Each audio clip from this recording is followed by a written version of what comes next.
Friends, welcome to Biology Made Easy. Today we are starting a new chapter in the plant physiology, that is transport in plants.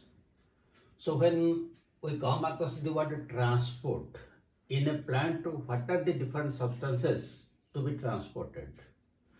Now we can tell that the first thing that is transported is water, because water is absorbed by the roots from the soil and that is to be transported.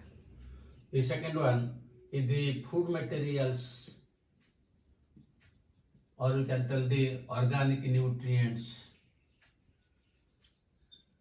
These are synthesized in the leaves and they are to be transported to different parts of the plant body.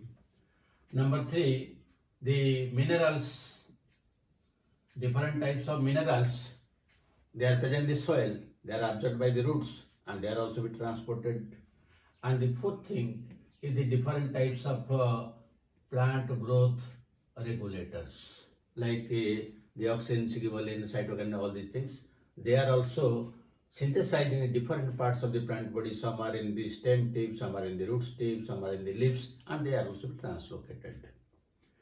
Now, how these substances are translocated to different parts of the plant body? If we'll consider that how long they will travel, then we'll find there are two different ways. One is the transport. Transport is in two different ways. It may be short distance transport, or it may be long distance transport. Because there are certain substances which will move within this cell, that is by means of cytoplasmic streaming. Cytoplasmic streaming within the cell. While some other things, they have to go to the neighboring cells. So that can take place either by means of passive process or by means of active process. But for long distance transport, we require the conducting elements, that is xylem and phloem. For this long distance transport, we require xylem.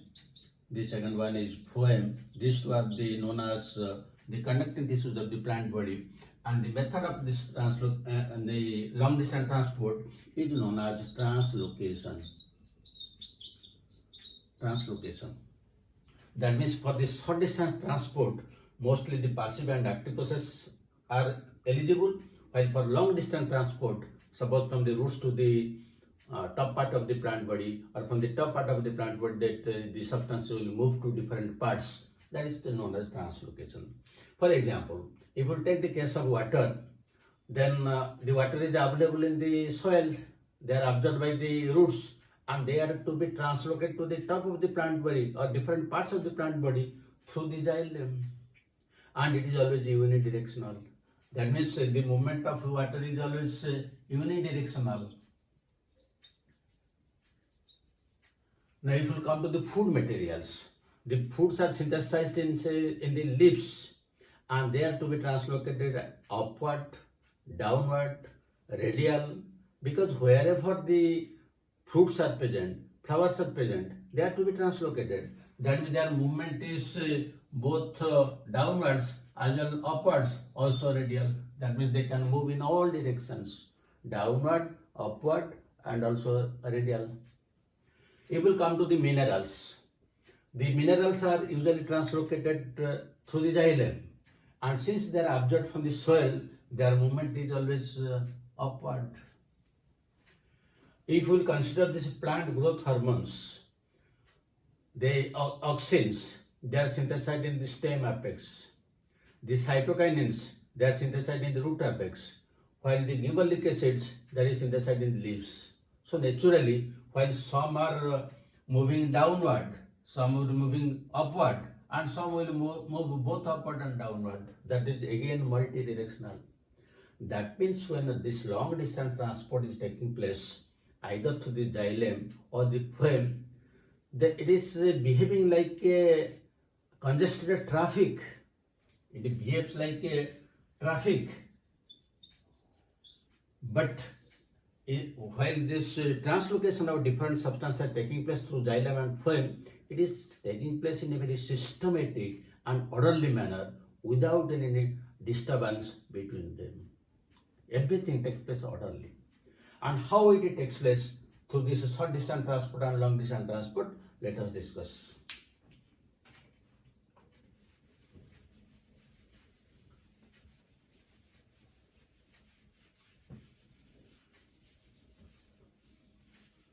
So let us discuss the different methods of the transport, and as already we have discussed that the short distance transport, that is mainly of two types. So one is the passive process, the other is active process.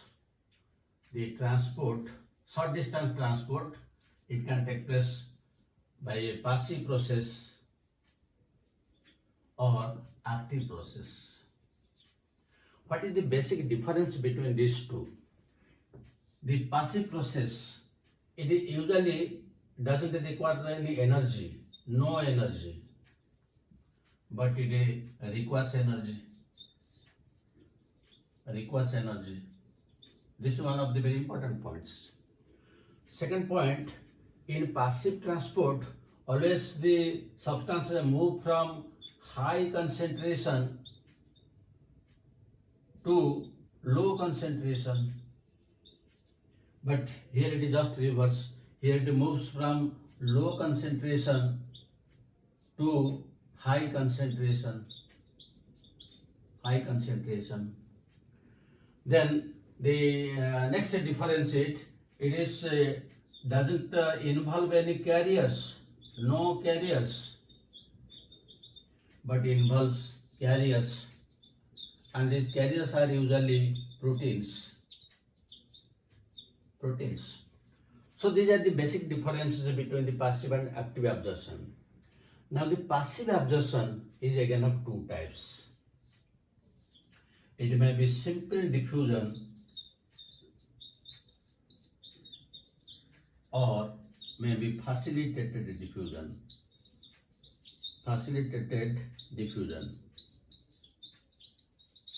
So let us discuss one by one. Let us discuss first this simple diffusion, or simply we call it diffusion, and then facilitated diffusion, and then we'll discuss the active process.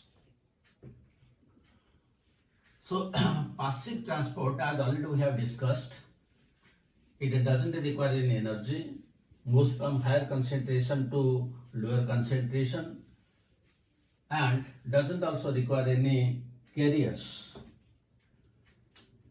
So diffusion.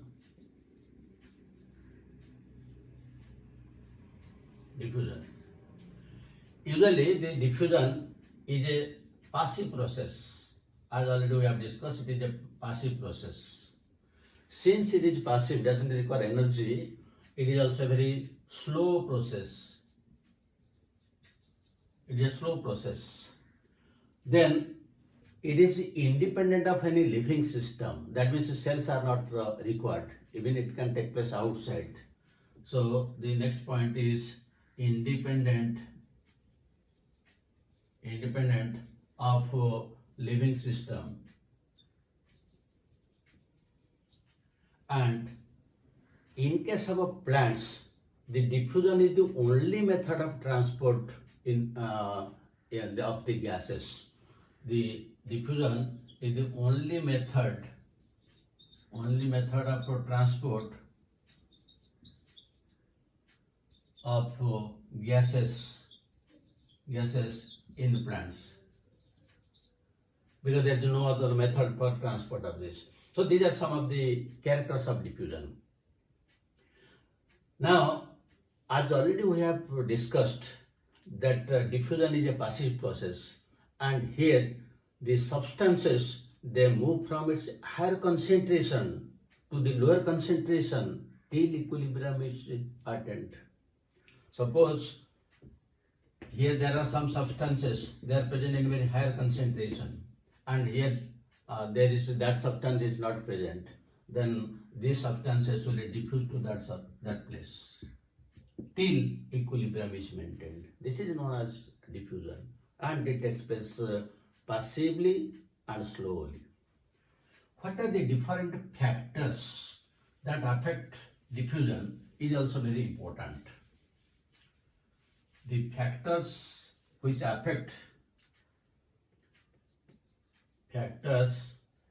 affecting diffusion. Now, number one is a temperature.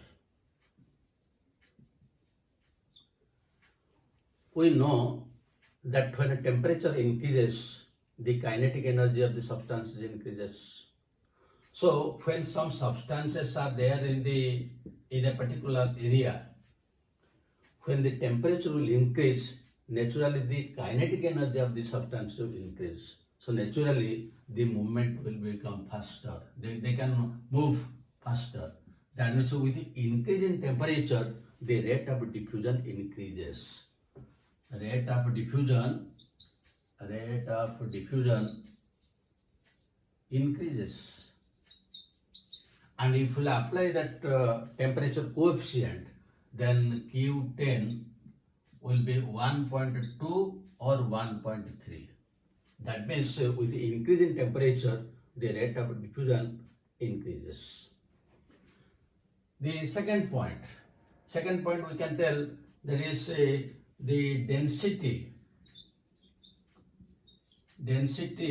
of the diffusing substance. Density of the diffusing substance. The substance which is to be diffused, it depends upon what is the size, what is the density of that particular substance. And here Graham's law is applicable. You are acquainted with the Graham's law, so Graham's law is applicable. So what is Graham's law? The rate of diffusion is inversely proportional to the square root of density. It is inversely proportional to the square root of density, where R is equal to rate of diffusion, and D is equal to density of diffusing particle.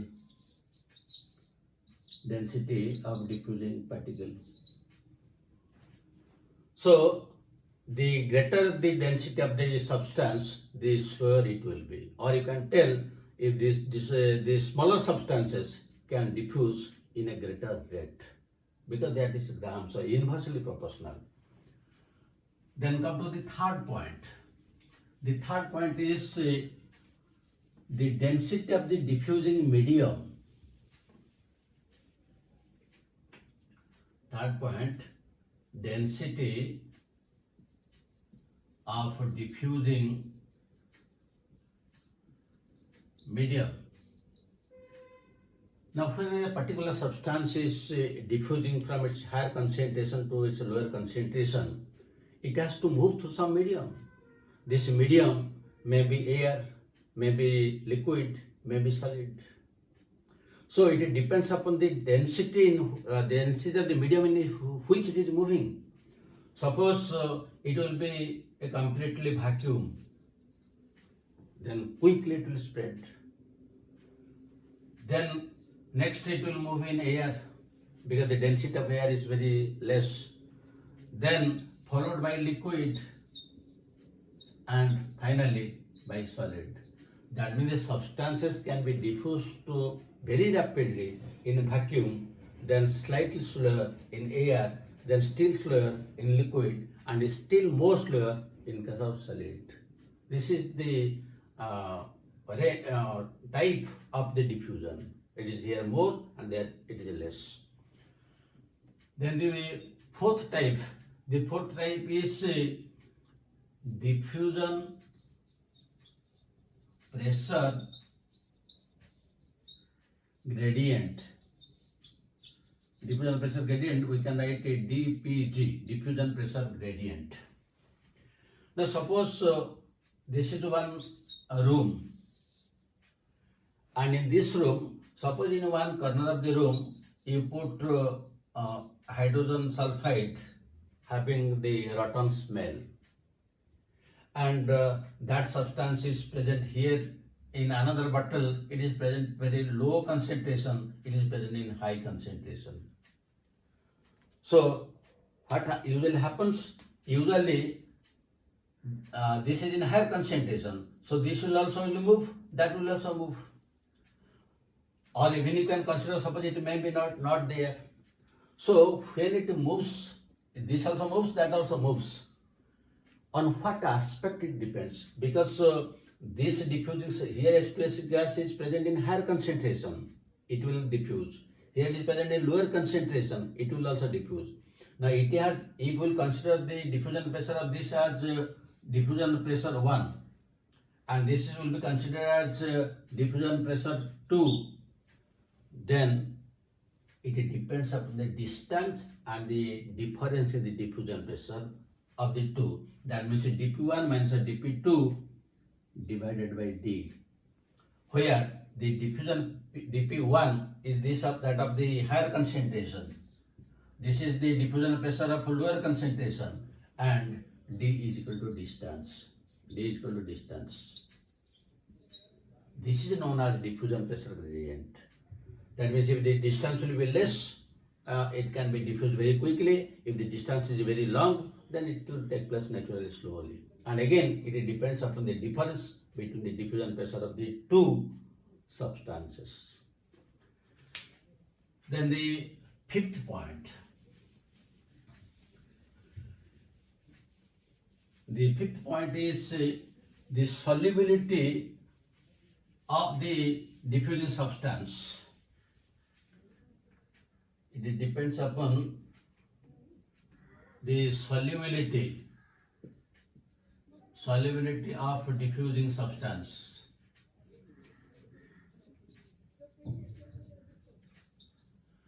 Now when substance will diffuse, suppose you take one glass of water, water is there.